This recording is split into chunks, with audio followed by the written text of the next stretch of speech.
परमाराध्य सद्गुरु महाराज के प्रवचन का पाठ वाराणसी में ही सत्संग सुधा सागर से प्रवचन संख्या 312 जड़ आवरणों के हटाने पर ईश्वर दर्शन।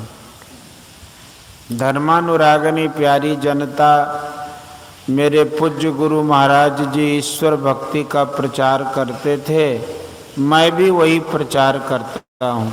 ईश्वर भक्ति के संबंध में यह जानकारी पहले ही चाहिए कि ईश्वर किनको कहें, पदार्थ रूप में वे क्या हैं, और फिर ईश्वर भक्ति के संबंध में विशेष जाने। मैं बहुत थोड़े से शब्दों में कहता हूँ, जैसे रूप रस गंध स्पर्श और शब्द, इन पंच विषयों को पंच ज्ञान इंद्रियों के द्वारा आप जानते हैं। एक इंद्रिय का जो विषय है वह दूसरे इंद्रिय के ज्ञान में नहीं आता है। पंच ज्ञान इंद्रियों में जो आता है वह सब लोग वही जानते हैं, उससे विशेष नहीं जानते। ईश्वर के लिए कोई कहते हैं कि नहीं है, कोई कहते हैं, कोई कहते हैं नहीं है। आस्तिक लोगों का विश्वास है कि ईश्वर है। बुद्धि से विचारने पर भी ईश्वर का ज्ञान होता है, और सदग्रंथों में भी है। कठोपनिषद में एक वाक्य है, वायुरअथय को भुवनम प्रविष्टो रूपं रूपम प्रतिरूपो बभूव एकस्तथा सर्वभूतांतरात्मा रूपं रूपम प्रतिरूपो बहिष्य।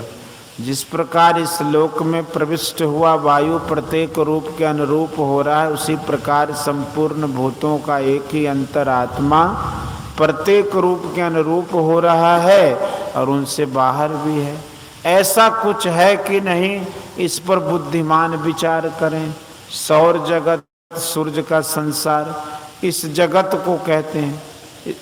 इसके आदि में सूर्य को मानना अवश्य होता है। जो लोग पढ़े लिखे हैं वे जानते हैं कि सूर्य के नहीं होने से किसी जीव का कल्याण नहीं हो सकता। इस संसार को पंच भौतिक संसार भी कहते हैं। छितजल पावक गगन समीर, इन पांचों का ज्ञान हमें होता है। इनमें पहले मानने योग्य क्या है तो कहा आकाश है। आकाश के अंदर वायु है, फिर अग्नि, जल और पृथ्वी है। प्रथम आकाश है। क्या आकाश से भी पहले कुछ मानने योग्य है? सदग्रंथ में है, वह है अहंकार, समष्टि अहंकार। उससे भी पहले मानने योग्य है समष्टि बुद्धि। उससे भी पहले मानने योग्य है मूल प्रकृति। उससे भी पूर्व मानने योग्य है वह है ईश्वर परमात्मा।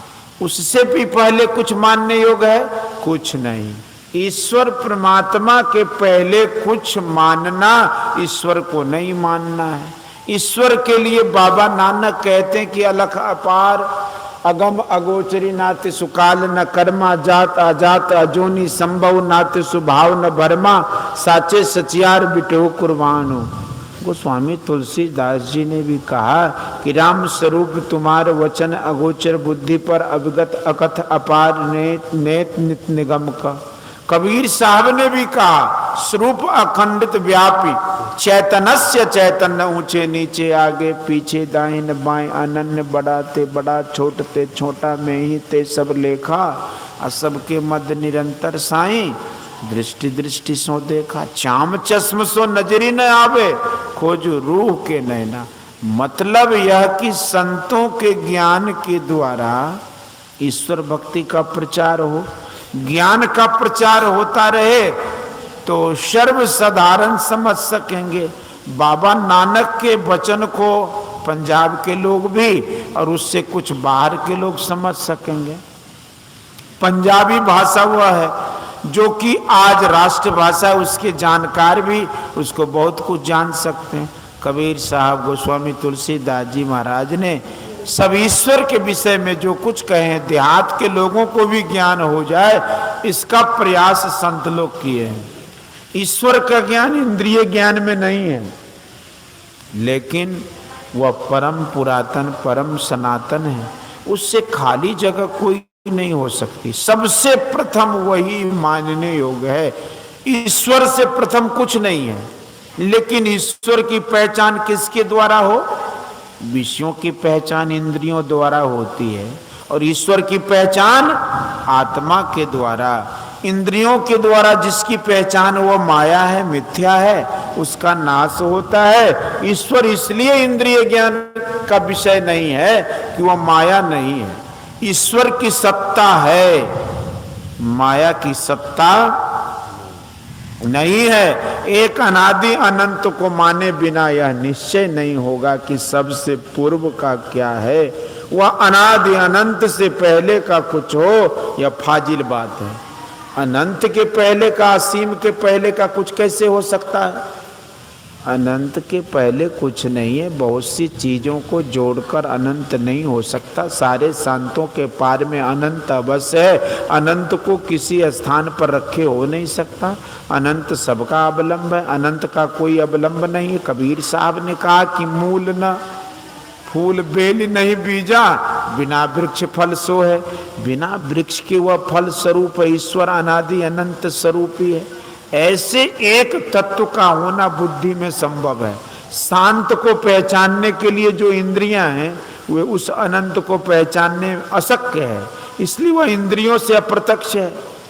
उसको किससे प्रत्यक्ष करे? संतों ने कहा आत्मा से। जो ईश्वर सब में है वह पूर्ण रूप से किसी एक रूप में व्यापक कैसे हो सकता है? अंश रूप से व्यापक है। जैसे महदाकाश मठ में व्यापक होकर मठाकाश कहलाता है। आत्मा कहने से शरीरस्थ आत्मा का और परमात्मा का भी बोध होता है, लेकिन फुटा देने के लिए जीवात्मा और परमात्मा की संज्ञा अलग अलग हो जाती है। इंद्रियों का संग छोड़कर केवल अपने तही में रहकर जिसका दर्शन होता है वह ईश्वर है। ईश्वर इंद्रियों के ज्ञान में आने योग्य नहीं है, इसलिए अपने को इंद्रियों के संग से फुटाओ। पहले तो बहुत प्रेम चाहिए, यही है भक्ति। उसको जानो, यह ज्ञान है। और फिर और जिस यत्न से जानो वह योग है। ज्ञान भक्ति योग तीनों का मेल मिलाकर रखो। यदि ईश्वर दर्शन चाहते हो, ईश्वर दर्शन के लिए सरल योग भी है और कठिन योग भी है। किसी रूप को मन में बनाकर ध्यान करते इतना ही ध्यान नहीं है, यह तो आरंभ है, आगे है। ध्यानम निर्विषयम मना ध्यानम शून्यगतम मनः। इसमें पूर्ण एकाग्रता होती है। इतनी एकाग्रता हो कि एक बिंदुता हो जाए, यही है बिंदु ध्यान। इसी को शांभवी मुद्रा, वैष्णवी मुद्रा कहते हैं। जो इसमें प्रवेश करते हैं वे पूर्ण एकाग्रता पाते हैं। उस एकाग्रता में ऊर्ध्वगति होती है। सूक्ष्म में प्रवेश करता है तब परमात्मा का प्रकाश व्यक्त हो जाता है। इसी को बाबा नानक ने कहा कि घट घट अंतरी ब्रह्मलुकाया, घट घट ज्योति सबाई, बजर कपाट मुक्ते गुरुमति, निर्भय तारी लाई। मतलब यह कि जो गुरुमति हैं, गुरु की बुद्धि में चलते, गुरु के अनुकूल चलते हैं, वे निडर ध्यान लगाते हैं तो उनका वज्र कपाट खुल जाता है और वे आगे बढ़ जाते हैं। उनका वज्र है। कबीर साहब ने कहा कि गुरुदेव के भेद को जीव जाने नहीं, जीव तो अपनी बुद्धि ठाने। गुरुदेव तो जीव को काट भव सिंधु ते फेर ले सुख के सिंधु आने। बंद कर दृष्टि को फेर अंदर करे, घट का पाट गुरुदेव खोले। कहे कबीर तू देख संसार में, गुरुदेव समान कोई नाही तौले। ऐसे कोई गुरु मिले, यत्न बतावे तो जानकर भजन करो। गुरुदेव बिन जीव की कल्पना ना मिटे, गुरुदेव बिन जीव का भला नाही। गुरुदेव बिन जीव का तिमिर ना से नहीं, समझ विचार ले मने माही। राह बारीक गुरुदेव ते पाइए, जन्म अनेक की अटक खोले। कहे कबीर गुरुदेव पूरन मिले, जीव और शिव तब एक तोले। यह सूक्ष्म मार्ग है। ध्यानम सुनगतम मना यह है। संत लोग ऐसा कहते हैं, बिल्कुल ठीक है, कुछ भी भूल नहीं है, करके देखना चाहिए। ईश्वर के संबंध में ठीक ठीक जानकारी हो तभी साधन भजन में मन ठीक ठीक लगता है। सदाचार का पालन करना चाहिए। श्री मद भगवत गीता में श्री कृष्ण भगवान ने जीव के लिए कहा है कि जैसे पुराने कपड़े को छोड़कर प्राणी नया कपड़ा धारण करता है, वैसे ही स्थूल शरीर छूटने पर जीवात्मा सूक्ष्म शरीर धारण करता है। तब जीव सूक्ष्म शरीर में रहता है। उसके बाद कारण शरीर भी, उसके अंदर महाकारण शरीर भी है। इन सभी शरीरों में जीवात्मा रहता है। इसके लिए सत्यवान और सावित्री की कथा है कि सत्यवान के स्थूल शरीर से लिंग शरीर को निकालकर यमराज ले गए। सत्यवान का स्थूल शरीर मर गया। सावित्री के पातिव्रत धर्म पालन के कारण यमराज ने पुनः उसके लिंग या सूक्ष्म शरीर को स्थूल शरीर में प्रवेश करा दिया, तो उसका पति जीवित हो गया। दादू दयाल जी ने 5 शरीरों का वर्णन किया है और कहा है कि घर माँ है घर निर्मल राखे, पंचो धोवे काया कपड़ा।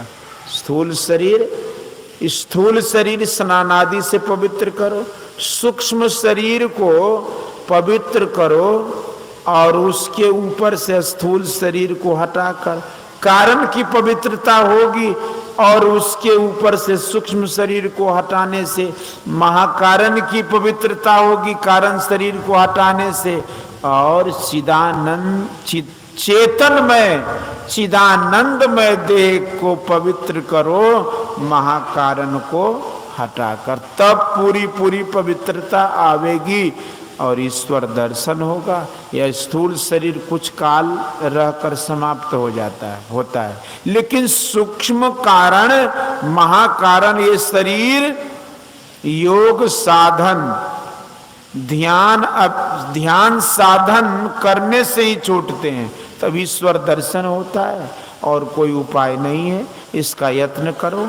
संतों ने इसका ज्ञान दिया है, यही उपदेश सुनाने मैं आया हूं।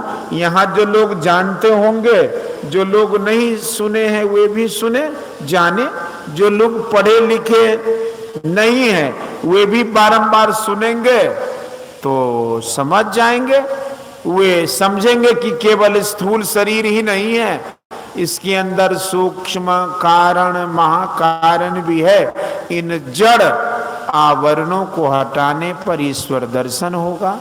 यह सूक्ष्म मार्ग है। बाबा नानक ने कहा कि भक्ता की चाल निराली भक्ता केरी विषम मार्गी चलना, लबो लोभ अहंकार तजी तृष्णा बहुत नाही भोलना, खनिय होती थी बालव ने की ए तू मार्ग जाना।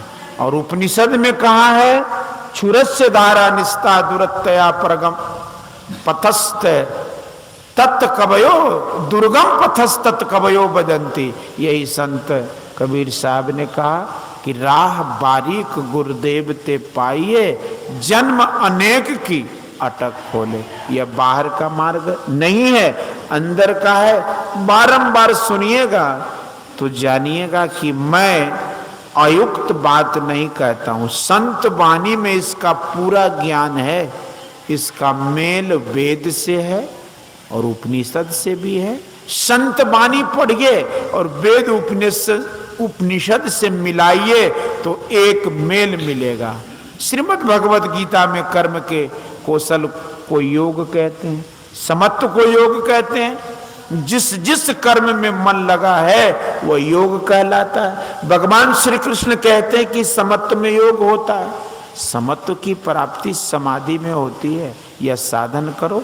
श्री कृष्ण भगवान की बात मानकर जो इसमें लग जाएंगे तो किसी न किसी जन्म में वे उसको अवश्य पाएंगे, सारे दुखों से छूट जाएंगे, संसार में रहकर संतुष्ट रहेंगे, यहाँ संतुष्ट रहेंगे और परलोक में जाकर भी संतुष्ट रहेंगे, सुखी रहेंगे। इसी काम को मैं करता हूँ, आप लोग भी करें। सभी संप्रदायों में यही बात है कि ईश्वर को पाओ, सदाचारी बनो, ईश्वर भजन करो, संतों के ज्ञान को जानो, तब कल्याण होगा। बोलिए श्री सद्गुरु महाराज की।